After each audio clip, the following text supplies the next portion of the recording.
Hello and welcome back to IllumiNation, the Disney Lorcana podcast. My name is Max. And I'm Sam. And we are back at you for episode 6-7. Get excited, kids. Do the hands. Sam's already doing it.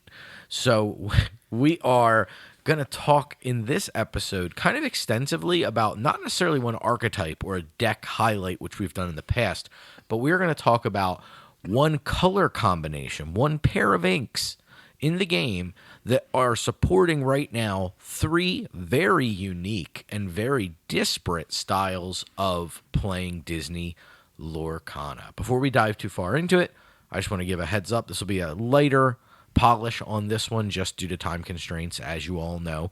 Lots going on, lots to do, especially with the new set coming out. Lots of life stuff with it being the middle of the summertime.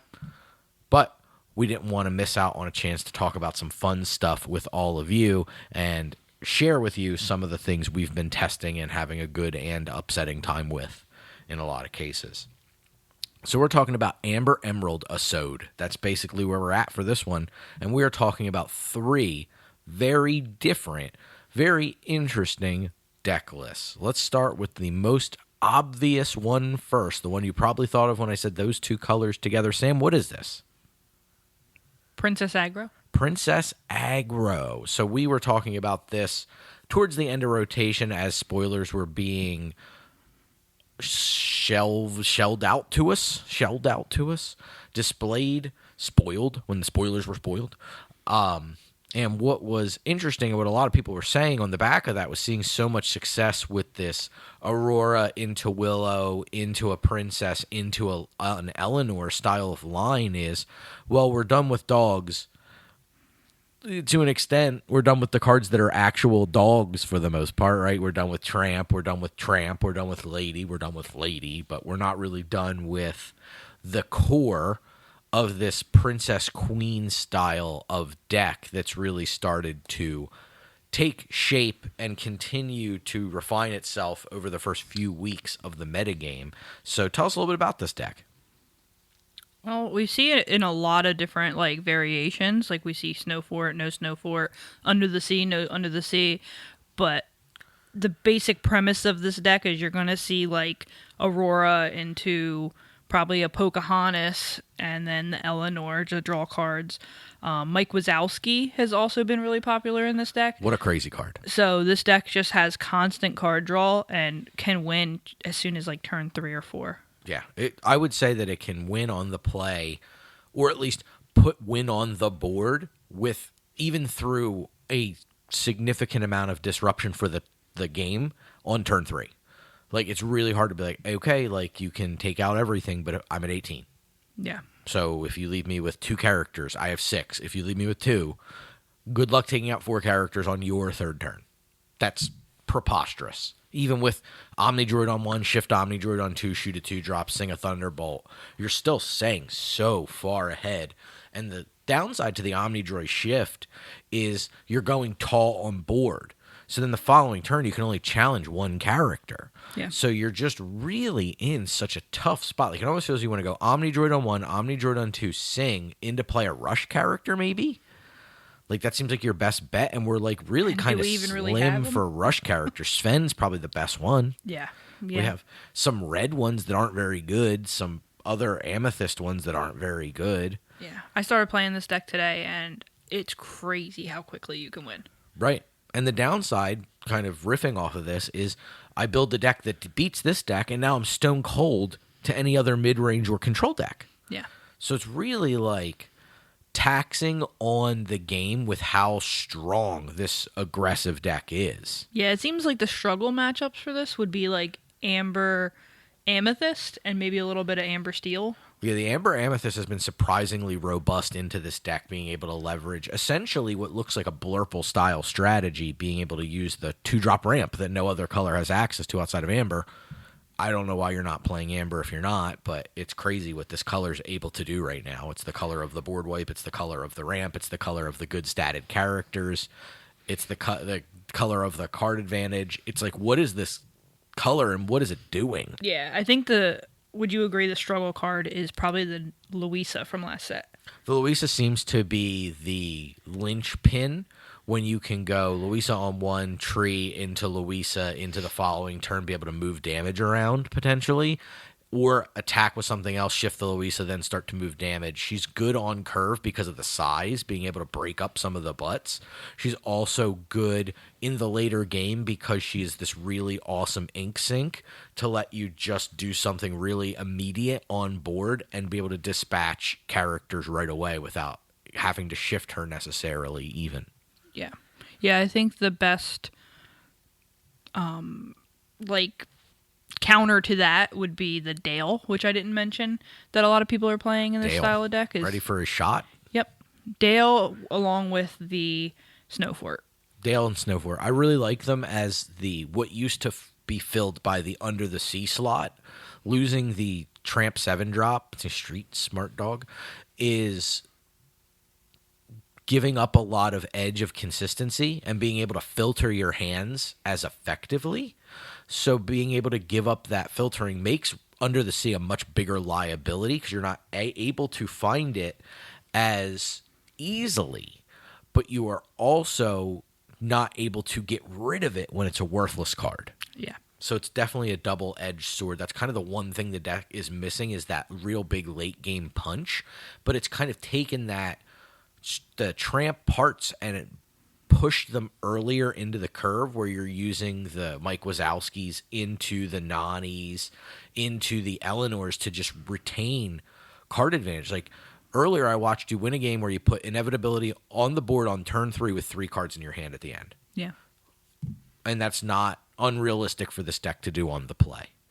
Yeah. And then I think an even more powerful thing it can do is shift that Pocahontas, and then your opponent can't even can't even challenge. It's very, very impressive and oppressive what this deck's capable of doing. Another bonus mention while we're talking about aggro is we have the Toys deck as well that's been seeing a lot less success than a lot of people predicted it would. Sad. It is a little sad, but I do think that it is still one of the best Under the Sea decks available to us. Yeah, and I still see it occasionally. It's just not as popular as the other 3 decks we're going to talk about. It just is lacking in speed, and it's lacking in consistency compared to the deck that we'll talk about in just a moment. So I think that it's having trouble, even with a card as powerful as the Buzz Lightyear and Woody combo shift. I do think that the deck still struggles to do everything that it wants to do consistently, even though it's such a good card advantage generator with Woody and Jesse and the aforementioned Woody and Buzz. But I still think there's some time and there's room to workshop it and work on it and make it better for sure. So when we're talking about Under the Sea, we'll get into the next deck, which is kind of like the Amber Emerald Song Control deck. Some people call it Reanimator because that is a magic card that brings something back from the discard pile, and Circle of Life does that. So it's a very song-centric deck. And we saw a version of this deck that existed for a little while on the fringes before rotation. Yeah. So the concept being that you're using a lot of Emerald's ability to draw and discard cards to get a critical game piece into the discard pile. Then you are using Circle of Life to bring that critical game piece back. So it's something like Stitch Carefree Surfer when you're ahead, something like trying to use Singers plus Circle of Life to resurrect Prince Philip and play a Malicious, Mean, and Scary on the same turn. The big one now everybody's playing is the Chernobog. Yes, because you can Akud the Chernobog out very quickly, and they have no discard pile, so the Chernobog is a clean answer to what is going on. And I've even seen some decks that are cheeky enough to be playing Retro Evolution device to be able to get rid of their Chernobog and play a Stitch Carefree Surfer off of that, and then use it again to play Prince Philip. So it can be really interesting.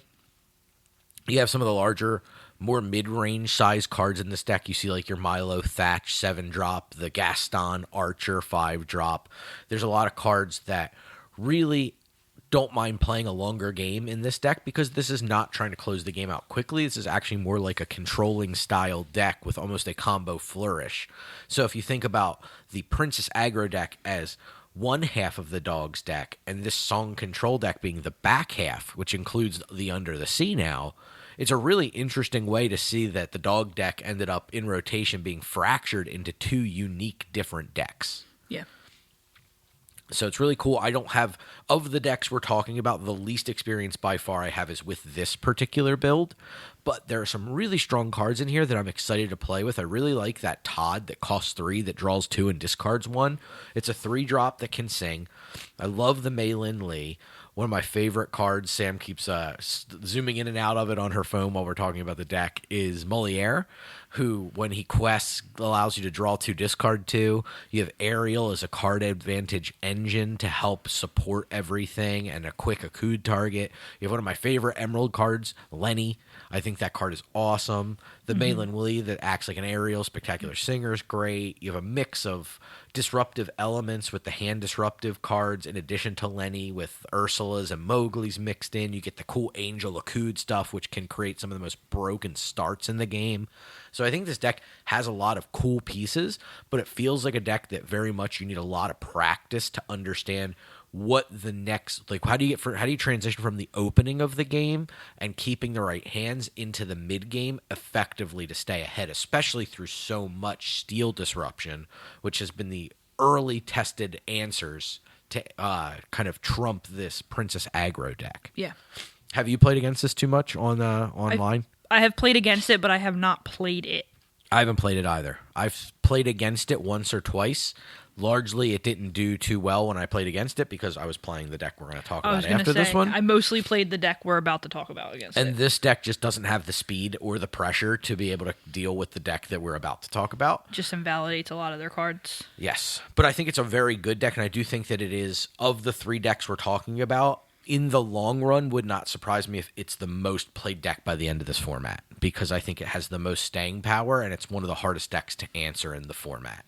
I think that it's very, very good and is a solid choice of something to start testing with now, because I think it's going to have legs through the rest of this format. Yeah, it makes sense. If they answer the aggro deck, it may not be able to overcome some of the more oppressive answers if the meta starts to shift, but it could see a resurgence towards the end as well. So we'll wait and see. But let's be honest. The deck you and I have played more than any of these other decks by a irresponsible amount. Definitely. Is the third and most unique of these 3 decks. I guess the fourth of the 3 decks we were talking about, because we snuck the toys in there as well. This is Buzz's Arm Control. So we are eschewing playing any toys, and we are playing one piece of a toy in order to kind of make this deck go off.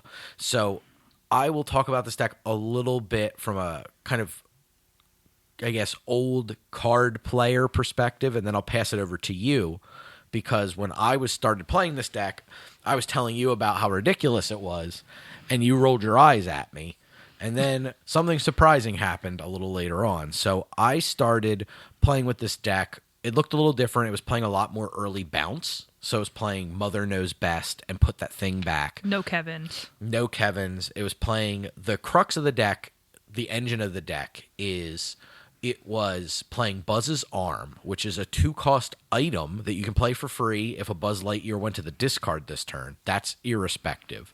What we're worried about is the fact that this costs 2. It's an item, and you can exert it to make the next item or action you play cost 1 ink less. That's the big critical part of Buzz's Arm. Then the card advantage engine of the deck is the My Adventure Book item, which is a 3-cost inkable item that lets you pay an ink, exert it, reveal the top card of your deck. If it is a non-character card, you get to put it, or a character named Kevin specifically, you get to put that card into your hand. So that's kind of where you start. This is the way you're generating cards for your long game deck. This is very much a classic control style deck. So what you're doing is you're using the Buzz's Arm to effectively ramp the same way we would have used Sail the Azurite Sea, the same way we would use Tipo or One Jump Ahead previously. We are now using Buzz's Arm in this deck. So as the deck evolved, it was in the early game trying to stall by bouncing. We have since leveled up a little bit, and now we are playing some different things like Potion of Malice, Inscrutable Map, we're playing these items that basically stall in different ways than we were previously. We're not just putting them back in their hand anymore. We were initially, the very first version I was playing played the Malicious, Mean, and Scary Prince Philip combo. It has since eschewed that and filled in the Prince Philip spot with To Wither a Flower, which deals 2 damage to every character with a damage counter on it. So you can see the obvious synergy there with Malicious, Mean, and Scary, the Potion of Malice putting more damage counters on and also making damaged characters reckless, buying you a lot of time to get to the hopefully 6 ink mark, because Buzz's arms are coming down for you, if not the 8 ink mark, and being able to play a Raging Storm.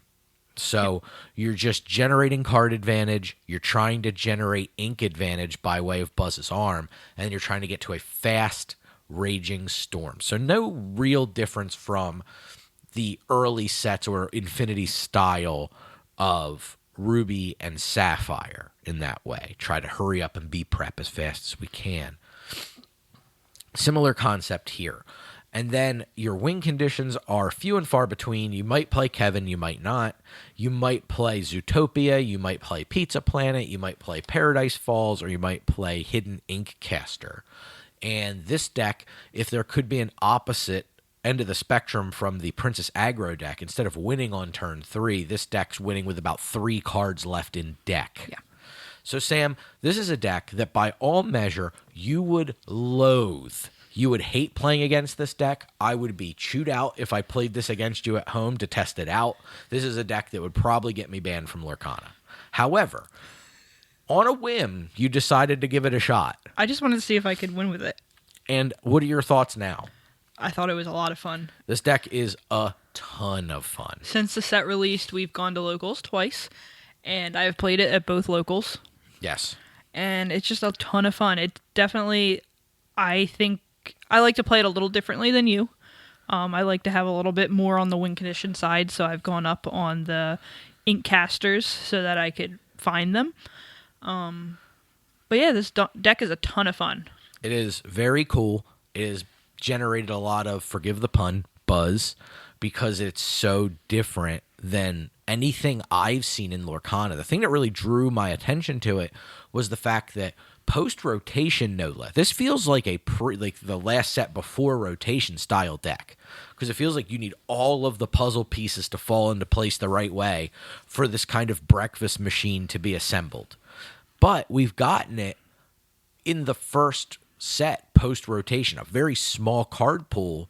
We've managed to put together this collection of nonsense items and card advantage and ink ramp, if you will, like resource ramp, to be able to get to a point where we can effectively generate ink, generate cards to keep our hand full, and continuously answer the board over and over and over again. Yeah. What I've really liked about the deck is that I feel like if you get to what you had said earlier, that 8 ink mark, you pretty much feel like you can't lose. It's very hard to lose if you get to the right spot. And I do think Max talked about, we did a first version. It wasn't playing the Potion of Malice and little damage dealers like Piercing Strike. Piercing Strike, the 2 green inkable, which help action. you get to that 8 ink mark. And yeah, it's now playing like Battering Rams and Potions of Malice. And I guarantee if you don't look it up or have played against or with this deck, you will not know what any of these cards do, because they're all nonsense. But yeah, so like playing this in locals has been a ton of fun. If I feel like this is a deck that part of the reason I like it is because if I lose with it, I kind of feel like it's just like, oh, well, the deck can lose. Yes. But it feels really rewarding to win with it. Yeah. It does make people very angry. Yes, there's definitely been some players we have played who, and the reason is, and I don't want to say it's good to conduct yourself in a way that would make somebody feel bad about coming to play Lorcana. We should all try to be growing this community to keep the game healthy and alive from a competitive perspective.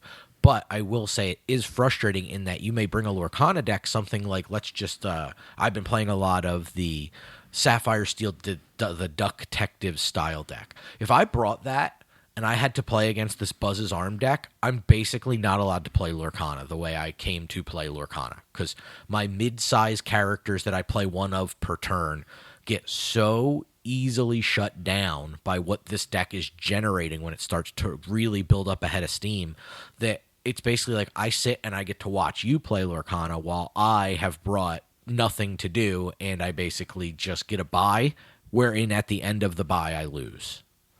So it can be extraordinarily frustrating to play against, but I would say take it in stride and definitely learn to... You got to learn to manage your time effectively, because if you don't know what your opponent's doing and they do this and you haven't kept a hand prepared to deal with it the best way possible, there is a good chance they'll lock you out, and there's a good chance that you probably need to just pick up your cards and move to the next game sooner than you might think. Yeah.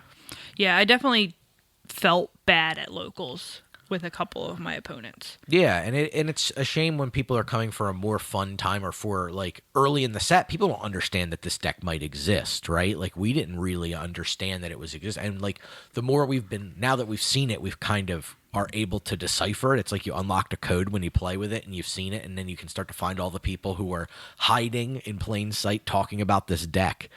And it's really exciting to see how much innovation exists within the scope of this deck, because it's playing a bunch of cards no one's literally ever read. Like they were relegated immediately to a trade binder and have just been growing an inch of dust on them ever since, because nobody wants these cards. These are super rares from like set 10 and 11 that no one knew what they did, and now it's like, wait, what does Potion of Malice do? Oh wait, this card might actually be pretty good. A card that we would been like, this card sucks. Yeah, it's one of those, like you would really, be sad you opened it. Yeah, really good in this deck. It's unbelievable. It's really impressed me with how many turns I can stall out a game. Like I can literally stall to get to the 8 or 9 turn mark if I don't have a Buzz's Arm, because on the back of this one card, just giving a damage counter reckless, malicious, mean, and scary, everything's got reckless. If you can get out, anywhere from 2 to 4 Potion of Malices and a couple of Battering Rams, you can just take care of any characters they can play on the board. And bless your heart if you knew what any of those cards were that you just said. But it's a cool deck. It's a unique deck. And the fact that one color combination is seeding 4 decks that are so disparate, I'd say the closest overlap of these decks that we talked about is probably like Toys and Songs. Yeah. They're probably the most closely overlapping, but still like go wide control decks. So you have an aggro deck that is one of the fastest we've ever seen in the history of the game. You have 2 go-wide control decks that can win through card advantage or controlling the board. And you have one of the potentially most annoying decks that's ever come out of the game to actually see somewhat possible competitive viability. Yeah, the problem with the Buzz's Arm deck, though, is if people start playing Item Hate, it's pretty much unplayable. Also, the deck can fail to function. Like, you can just not draw what you need to, and then because you're playing on this really unique axis, it means that your opponent who's just playing fair Lorcana just gets to quest completely unfettered, and they just beat you before you can even get to turn 8. Because there's nothing slowing them down, basically at all. Like, 1 damage counter return's doing basically nothing. And you're like 80% to lose against aggro. Yeah. It's really a hard matchup. Like they have to stumble and everything's got to go right for you to really hone in on a good aggro match. I did beat a Princess deck and kind of celebrated that win just because it doesn't really happen. No. So it's a cool deck, but I would be low to want to be like, you know what? I've paid a $40 plus entry fee to a larger scale tournament or like a CCQ, and I'm going in hot with Buzz's Arm. Feels like a losing prospect, so I probably would not do that, but it is funny to see people packing like one of I find in my Platinums and switching over to some like, oh, this character comes in and banishes an item and I need to run a few of those just to keep my opponent honest in case they start off on the Buzz's Arm nonsense. It's really funny to watch that all start to happen with this rogue deck. And I mean, we've even seen decks where they're stacking up item hate because they've clearly lost to this deck a couple of times in a row online and now are very agitated and just do not want to lose to it again. So it's been really fun out of the gate testing. It's been really crazy to see the fact that there are so many viable decks in one color combination at the moment. Like Amber Steel had that a little bit at points, but I think it was probably the most the most we've seen previous to this, and now this is just another level of crazy cards. Like the depth of the colors are crazy in this ink pairing. Yeah, it's kind of sad for me because everybody knows I'm a purple player, but I just feel right now if you're not playing Amber, you're kind of It's really you're losing out. Amber has definitely taken over. There was a while there where it was like, you need to play Amethyst. It's just so good at everything it does. The stats are great. The card advantage is unmatched. And now Amber feels like it's really having its moment in the sun where it's just card advantage, control, aggro. It can do every single thing. Like, it feels like such a deep amount of strategic choice within just this one ink is totally crazy. But yeah, I agree with you. It feels like the only way, if you want to do the thing you're going to say in a second, you need to be playing Amber. So if you're playing Amber, you know you'll be able to Keep questing.